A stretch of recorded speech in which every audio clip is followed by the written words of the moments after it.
PERS. If you are or if you know a state employee, this impacts you. So the Mississippi legislation is considering some sweeping changes to the PERS system. And for those of you not familiar with PERS, that's basically like a pension system for state employees. That's teachers, that's law enforcement, that's government employees, etc.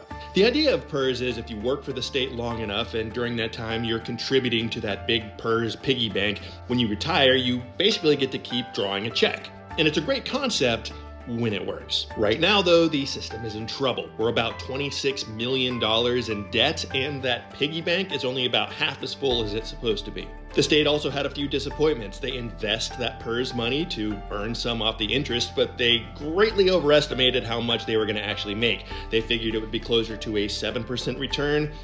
In reality, much lower. And if the country does head towards a recession or the stock market continues to slide, well, those losses could be even greater. So something about the system has to change. The question is, how? Well, the system that the Mississippi Senate proposed this year is called Tier 5, and it wouldn't impact you if you're an existing state employee, but if you're a new hire for the state, then you would be put into this new alternative program. Under this new program, some of their contribution would go over here into a smaller pension program, and another part of it would go over here into individual retirement accounts similar to a 401k.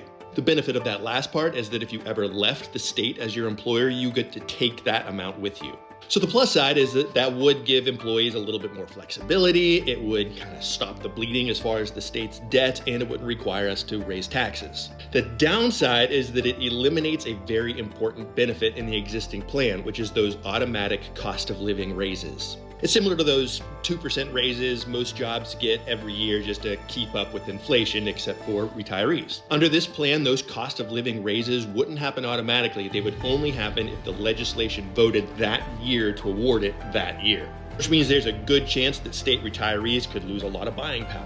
So that's the plan with PERS, or it was. The Senate passed that plan, but the House wound up not supporting it, so the bill as written, not happening.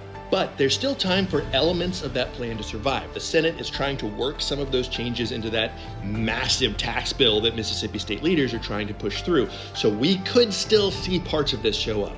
It's definitely something to keep an eye on, though, especially if you have invested the majority of your career in the service of the state.